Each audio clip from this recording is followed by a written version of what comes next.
Most of the worst decisions parents make, the most unintentionally destructive ones, are made in the name of fixing a child quickly.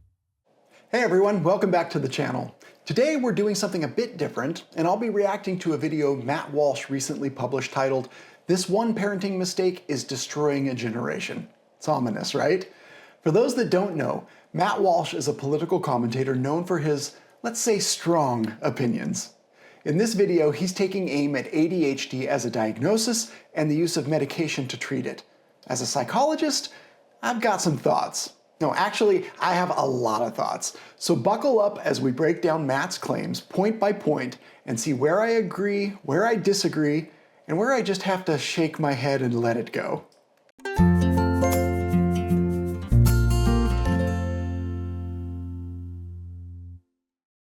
And I've made the case against ADHD as a medical diagnosis many times. I won't repeat the whole rant here. You can check my YouTube channel to find many different versions of my anti-ADHD soliloquy. If you listen to the case that I make and that plenty of other skeptics have made over the years, you'll understand that we are not denying the existence of what psychiatrists would call ADHD symptoms. ADHD is not a discrete disease like liver cancer. It is a description of a set of behaviors. And there's no doubt that those behaviors are real. Yes, many children, especially boys, exhibit them. What we deny is that those behaviors are inherently disordered, that they are an indication of an illness, and that they should be eradicated through the use of psychotropic drugs. That is our point. Okay, so Matt starts off by saying that ADHD is nothing more than a set of symptoms that many normal children experience to some degree. You know what? He's not wrong. ADHD is made up of symptoms of inattention, hyperactivity, and impulsivity. What kid hasn't acted out or had trouble focusing at some point? But here's where he misses the mark. He seems to misunderstand what makes a mental health disorder a disorder. Very few mental health problems would fit the criteria of being like liver cancer, which is the example he uses. There's no blood test for depression or testable antibodies for anxiety. Almost all mental health disorders are just a set of symptoms that almost everyone experiences to one degree or another. But being diagnosed isn't just about having those symptoms. It's about whether the symptoms significantly impair a person's day-to-day functioning. You could think about it like this. Everyone experiences sadness, but not everyone has clinical depression. The difference is in how severe the symptoms are. You can have the whole list of depressive symptoms, but if it's not stopping you from functioning the way you need to, you're not clinically depressed. And the same is true for ADHD. Having the symptoms isn't enough for the diagnosis. There also needs to be that impairment in a kid's ability to function with everything he's supposed to be doing. And that's the key point in understanding ADHD as a disorder. By definition, if someone can't function the way they need to, something is out of order. Something's not normal. From that perspective, Matt's suggestion that this particular set of symptoms, which can affect someone to the point that they can't function normally, him suggesting that that isn't a disorder, well, it just doesn't make any sense. It's the definition of a disorder. Now, if he's actually just trying to suggest that there are a lot of normal kids who are being inappropriately diagnosed with ADHD, I can get behind that idea. We can have a conversation about that. But going then to the extreme and saying that too many kids are being diagnosed, therefore it isn't a real disorder, now that just doesn't seem logical to me. Matt also touches on the role of Big Pharma in over-medicalizing mental health. And again, he has a point. There's a reason I became a psychologist instead of a psychiatrist. I'm a big believer that people need to learn how to cope, not just rely on pills to get by. Having said that, it doesn't mean I'm anti-medication, but more on that in a minute. For now, let's hear what Matt has to say. So instead today, what I'd like to do is share one specific thought related to this topic. It's been on my mind after reading a message from a parent who insisted that although they agreed generally with my point about Big Pharma and even my point about ADHD, they had no choice but to put their own 7-year-old son on ADHD drugs because his behavior was so wild and so disruptive and he struggled so much in school. They, quote, tried everything before resorting to medication, they claim. And that is a refrain that I have heard countless times. I cannot tell you the number of conversations I've had with and emails I've read from parents who claim that they went the medication route as a last resort after, quote unquote, trying everything. But here's my problem with parents who say they tried everything before putting their children on drugs. My problem is that it isn't true. It can't be true. How could you have tried everything? The child is 7 years old. Even if he's 8 or 9 or 10 or 12, there's no way that you tried everything. If your child's been diagnosed with ADHD or you suspect that he has this artificial illness, consider this before you claim that you've arrived at your last resort. Have you tried drastically reducing his screen time?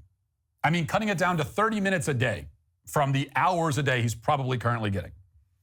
Have you tried cutting down your own screen time and using that time to interact with your child, play games with him, give him something enjoyable and wholesome and constructive to focus on? Did you try introducing serious consequences for serious misbehavior? Did you try all of that? Now, I know that you'll probably say that you did, but you didn't. I know that you didn't. And if you have a kid in elementary school on ADHD drugs, I'm flat out telling you, you did not try all these things. I know that you didn't try them because trying them means implementing these strategies and sticking with them for years.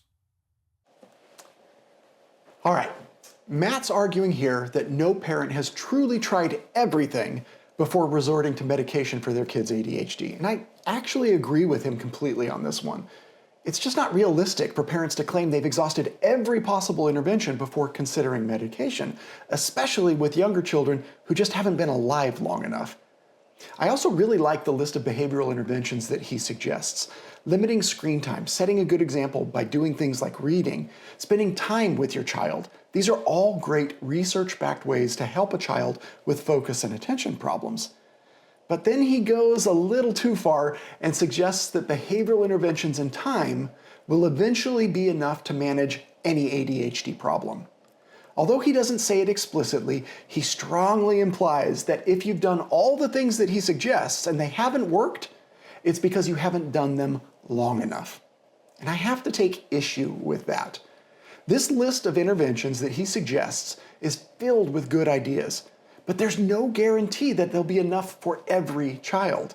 It's entirely possible that a parent could do all those things for years and years and still have a kid that can't read an entire book or sit still for more than 2 minutes. Now, to be fair, for many children, time is exactly what they need in order to deal with their ADHD. As children grow and mature, many of them will develop better coping mechanisms that'll help them deal with their attention problems. It's true that a lot of kids can grow out of their ADHD symptoms. But even though time helps, is it really necessary to make that time so painful for the child? Imagine telling someone with a migraine, you just need time. Eventually the pain will go away. Sure, it probably will, but in the meantime, that person is left suffering. Why wouldn't we offer them pain medication to lessen the pain while they work on fixing whatever is causing their migraines? Are there side effects from the medication? Yes, of course there are. That's why everyone needs to weigh the pros and cons of taking meds.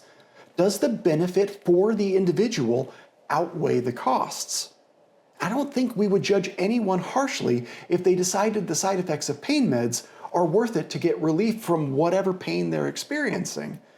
But for some reason, some people don't apply that same logic to ADHD meds.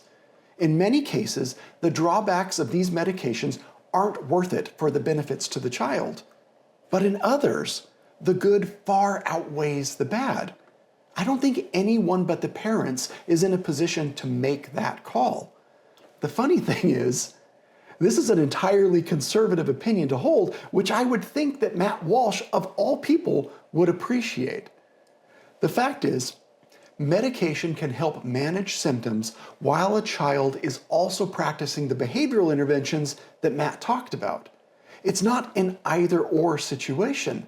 It's about finding the best combination of treatments to support a child's overall well-being, and that will lead to the best long-term outcomes for each individual child. So let's see what else Matt has to say. And this is especially important, I believe, for boys. If you think that your son has a deficit of attention, if you think that he's incapable of focusing on or paying attention to anything, my question is this: how many things have you tried? Are you sure that he has some sort of neurological inability to focus? Or do you mean that he very specifically finds it difficult to focus in school? Is he able to pay attention for long periods of time to anything else? If there's something he can focus on and pay attention to, but he struggles to pay attention in school, the problem is obviously not a physical inability to pay attention. The problem is that he's bored in school. Okay, focusing especially on something that you consider boring is a skill. You need to give your boy an outlet to hone the skill. And if you want him to be more focused, help him develop the skill. Have you done that? If you're telling me, oh, he can't focus on anything, have you helped him develop the skill of focus? Have you tried finding him an outlet for that purpose? Find him something he loves that requires focus. And he'll do it because he loves it.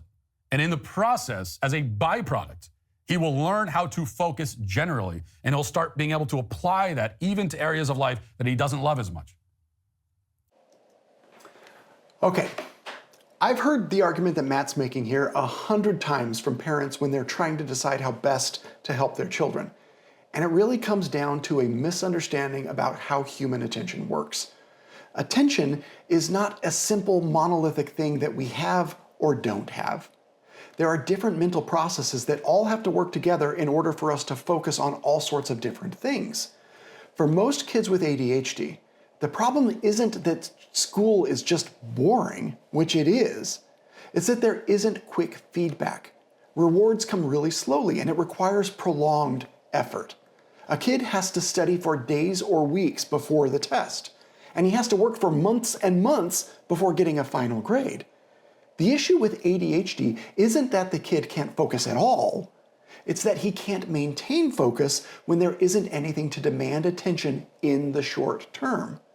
Things like video games, sports, and other challenging activities that kids with ADHD usually like are really the opposite of schoolwork when it comes to attention. There's constant motion and movement. Feedback and rewards come very quickly, and as a result, the child knows there's a quick payoff for the focus that's being demanded. Now, can a child learn and develop the ability to maintain sustained focus for boring tasks like Matt suggests? In most cases, yeah, they can. But Matt seems to think that that process is the same for every kid. You just have to find the right thing that will motivate them and help them to learn to do it, and then, just like that, they no longer have ADHD symptoms. In the real world, it isn't that simple. We have to create the best possible environment for that process to actually work. And that's why ADHD medications are so useful for so many children. You can think of meds as crutches. Now, when it comes to mental health issues, people often talk about figurative crutches like they're a bad thing. They create an unhealthy reliance on an outside something. But if your leg is broken, crutches are absolutely a vital part of your recovery. If someone were to say they didn't want crutches because that would make them weak, they'd end up dragging out their recovery as they continue walking around on their broken leg. How can a broken bone heal if you keep putting weight on it? ADHD meds, when used as part of a full treatment plan, can allow a child to learn how to pay attention, exactly as Matt says they need to do. Once that learning has taken hold, the ADHD meds can then often be axed. Just because I use crutches when my leg is broken doesn't mean I should be on those crutches for the rest of my life. For some reason, Matt is advocating for something to happen, training kids to improve their focus, and he's totally correct on that. But then he argues against a tool, the medications, that would make that process possible for a lot of kids. It's like an orthopedic surgeon telling you not to put weight on your broken leg and then refusing to give you crutches because he doesn't want you to become reliant on them. It really just does not make any sense at all. I think we need to be a little bit more logical in the way we go about making it possible to do the things that Matt is advocating for. The other day, someone tweeted at me with an objection I've heard a million times. He said, dude, you must not have kids. Let them just grow and mature means in a lot of cases letting them fail out of school early with not much of a future. Something has to be done so that they can at least learn basic stuff like reading. I'm not saying meds is the best answer, but it's a precarious situation. Now, first of all, of course, this is why it's best to glance at Wikipedia quickly before you accuse someone of not having kids. Second, this is the kind of totally delusional fear parents have. And I get it, but it is delusional. Your kid is not going to fail out of school. Listen to me. It is literally impossible for him to fail out of school. Even if he tried to, they won't let him.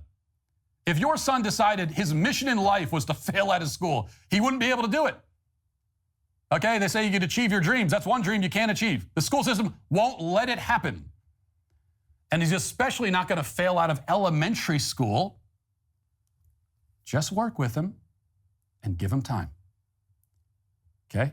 All good things take time. Raising children to be virtuous, smart, high-functioning people in this world is one of the best things a person can do. And so it takes the most time.